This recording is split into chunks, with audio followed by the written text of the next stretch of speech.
Well, to discuss this, I'm joined here in the studio by Jasmine El-Gamal. She's a former advisor to the U.S. Defense Department on Middle East issues and now a visiting fellow at the European Council on Foreign Relations.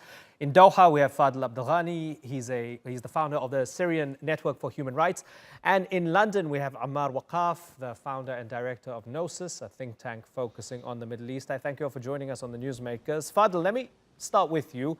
There are those who look at the numbers, and granted, it's not massive numbers, but they look at the numbers of Syrians returning home from places like Jordan, and they say, well, if it's good enough for the refugees to return home, does that tell us that there's peace in the country, or at least there's a process towards peace enough to inspire them to go home?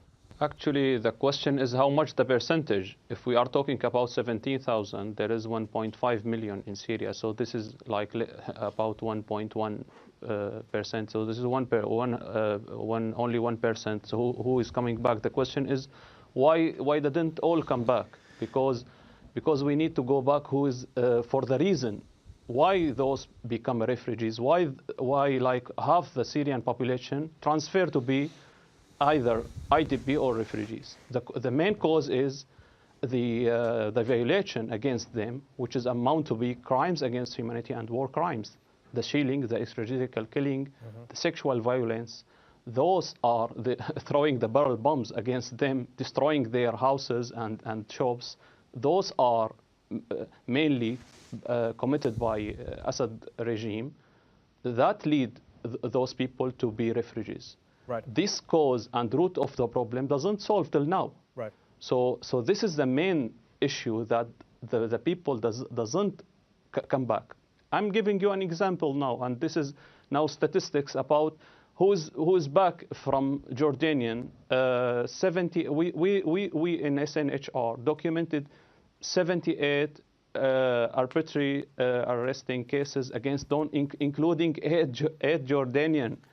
And 6 of them released after 1 month, including 1 journalist, and 2 still disappeared. Jasmine, in Lebanon, in Jordan, these countries have had tremendous social upheaval as well with the influx of refugees. It's caused a lot of debate within these societies and so on. Politicians in these countries are saying, okay, it's time to go back home. Is it a safe country to return to? I think, first of all, kind of differentiating between the situation in Lebanon and the situation in Jordan is really important, because the situation in Jordan is much less inclined to push refugees back into Syria before they're ready.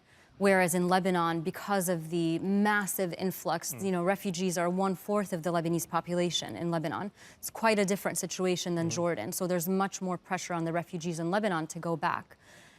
In Jordan, it's an interesting case to look at, because the government has said to the refugees, basically, look, we know eventually you're going to have to go back. This isn't really sustainable, but don't go back before you're ready. So there's less pressure on them. And so that, so in that sense, if you look at the refugees in Jordan and look at how few of them are going back, it really does tell you that there are very real reasons and very grave concerns on the part of these refugees that are preventing them from going back. So I just want to state one quick statistic to demonstrate this. So UNHCR, which is responsible for refugee affairs in the region, does these intention surveys every few months where they go and they ask refugees about their intentions to return, why they want to return, why they don't want to return. In Jordan, where there's not much pressure on them to return, 66% have said to UNHCR that they want to return back home one day, but 78% have no plans to do so in the next 12 months. So that should tell you that even though they want to go home and they don't feel pressured, they still don't feel like the time is right. And we can go into the reasons why later. Ammar Waqaf, it's not a safe country to return to. And as Fadel said, you go back and you could be picked up and, I don't know, end up in prison as well. This is not a good time for Syrian refugees to go back home. What do you think? Well, to the contrary, I think, we're yet to hear of a trend of detaining people who have come back from the outside. We understand that tens of thousands have done so from Lebanon, and probably up to 17,000 have done so from Jordan. These are the registered ones. There are others, many others, who are simply not registered with UNHCR, who chose to get out of the country when things went south, and they found some work permit in Lebanon, Jordan, and other areas, and they decided to come back. You can add to that also the internally displaced people. If you take the example, for example, of Aleppo, you know, up to 1.5 million internally displaced refugees went back from the coastal area to Aleppo after it went back to government control. We hear of no problems at all. Problem is that certain places are so devastated that it's not easy for people to come back, and there is shortage of you know, manpower to do some reconstruction, and obviously there are shortages in funding and so on.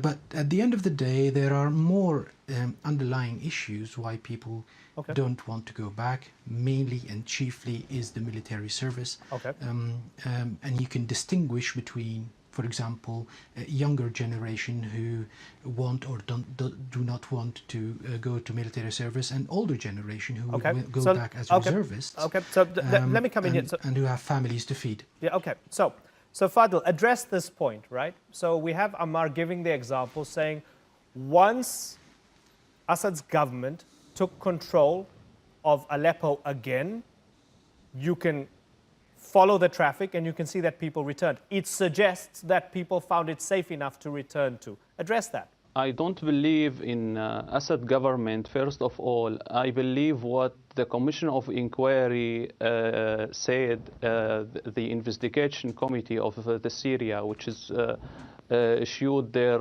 recent report past month in second recommendation, and everyone can see that it's available in Arabic and in English. In their recent report, mentioned very clearly that the situation in Syria forbidden and still unsuitable to the refugees or to the IDP to go back. That's very clear. After they document and after they recorded several types of violation against the civilians in Syria. This is the first point. The second point is that why this regime and his followers also want this propaganda. The regime, who is the one who displaced those? Who is the one who throw the barrel bombs against them? This propaganda actually serves the regime narrative that the refugees start be back, and so that you need to actually back again and start dealing with me politically and start the reconstruction. Everything is okay. That's actually the regime message. The regime doesn't care at all. So let me get it. And that's very clear on his tongue. Actually, Jamil Hassan mentioned that clearly. So let me. It's available on YouTube. Fadel, let me do this. Allow me to do this. I'm gonna get an addition from Jasmine, and then I'm gonna get Ammar to respond. Jasmine, do you believe that the Syrian regime, and I guess we can add to that perhaps the Russians as well, are creating a narrative to make it seem as if things are winding down, people can come home? Without a doubt. The Syrian regime wants everybody to know that the war is over, that they've won, and that it's time for people to come back. Because if it's time for people to come back, that also means that it's time for reconstruction money to flow in. It's time for embassies to open up for countries to open up their embassies and normalize relations with the regime. And it also allows the Russians to claim that the person that they are backing and were backing has won. So there's a very clear narrative, and you can see that in the way that the Russians inflate the number of returnees from the real numbers. So if you look at, and I just want to respectfully disagree with Ammar, who says that there have been no cases of people being disappeared or killed or arbitrarily detained or arrested or conscripted when they go back to Syria. There have been plenty of anecdotes and evidence that tells us that people just simply don't know what fate awaits them when they go back to Syria. It makes it impossible for any responsible human being, especially someone who's responsible for the safety of their families, to take their families and go back to a country where they simply don't know what is going to happen to them when they go back. Right. There are three reasons. It's not just conscription, as Ammar mentioned. There are three main reasons, according to refugees themselves, why they're not going back to Syria. First, and by far, is the security situation, and that includes conflict, it includes war, situation, but it also includes the arbitrary arrests and detentions that I'm talking about. They can't guarantee their safety. The second reason is livelihood and having a job. They just simply can't guarantee that as well. And the third and equally important reason is housing issues and concerns. They don't know if they have a house to go back to, if their house is going to be occupied by someone else, or if they're going to be allowed to live where they originally lived before they were forced to become refugees. Right. So, Ammar, difficult to disagree with Jasmine. No, not much really. I mean, the issues she mentioned, I was cut when I started with I was going to those later, but you know, I was only allowed to speak about conscription. But that is an important matter because, again, the reservists especially tell us that you know, unlike younger people, they have families to feed, and you know, securing the livelihood of their families is a major concern, added to the insecurity of being a military soldier in the time of war. But I didn't say there were no cases. I said there is no trend that we can identify. We need to be a little bit practical here. We shouldn't naively assume that everybody who's returning home is returning without an agenda. Some people might have certain affiliations, and it is probably the duty of the Syrian authorities to investigate people who might want to blow up themselves with a suicide belt later on. Indeed, we hear certain incidents of a certain convoy here being attacked, or an ambush here for some Syrian, and this all within Syrian-controlled areas. So the authorities need to be vigilant, and the population inside Syria expects their authorities to be vigilant. And if it is okay for example, German authorities to put some you know, a Syrian warlord or an ex-commander of the Free Syrian Army to trial in Dusseldorf, then we should expect the Syrian authorities to have the same right. Yes, probably in Germany they might have a fairer trial, but So you want to dissect among the refugees. You're not sure of all of them, Jasmine? Well, I think the rebuttal to that is fairly simple, which is that the Syrian regime actually has to review a list of every refugee that wants to go back to Syria, whether it's from Lebanon or Jordan. The government hands over a list of people who have signed up saying they want to go back, and the Syrian regime gets to review that list, and they get to actually approve or deny people from going back. So we can't really say that they're taking anyone back that they're not aware of, don't know exactly who they are or what they might want to do or what their agendas or affiliations are, as Jamal said, or as Ammar said. They know exactly who's coming back. Sorry if I misspoke his name, but they know exactly who's coming back. Sorry, on this particular point. Okay. Yeah. Could I comment on this particular point, please? Because not everyone who's returning to Syria is going through the UNHCR route. Some people are going voluntarily. You know, if you go to the Syrian border, you'd see lots of people, some of them not only tourists, but or people like myself, for example, visiting parents and family, but also people returning back. Again, they are not registered with the UN, and there are no lists. And it could be the case that some arbitrary, as described by your esteemed guest, detentions. I have one so listen, comment. so Fadel, come in. Listen, I just need to get in here. Both your windows, Ammar and Fadel, are going to drop in 45 seconds, right? So we'll just see color bars. So Fadel, if you want to come in, you have to answer in 20 seconds, please, and that'll be our final answer.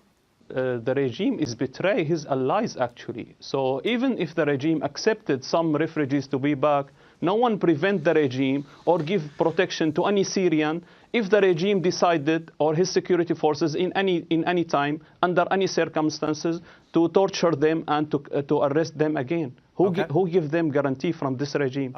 No one actually said that the state should never review or whatever. But where is the fair trial? No, that's a fair point. The destiny? And that's at the heart of it all. 82,000 Syrians still disappeared. And that's why a lot of people don't trust the regime, right? That's at the heart of it. Listen, Jasmine, Fadel, and Ammar, it's been a pleasure. I've got to move on. I thank you for joining us.